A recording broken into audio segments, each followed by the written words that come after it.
Welcome to the Aidans Railways Extras channel. The Hornby Port of Bristol Authority, Sentinel, 060 diesel locomotive, number 39. Sentinel 10218, was built for the Port of Bristol Authority, becoming PBA locomotive number 39 and remaining at Avonmouth Docks until 1984.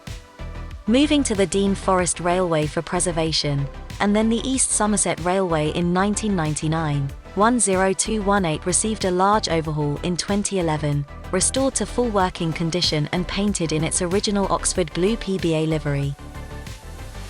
Buy your Hornby, Port of Bristol Authority Sentinel locomotive from the link in the description. Subscribe, like and share this video. Check out this and our main channel for more content. Thank you for watching.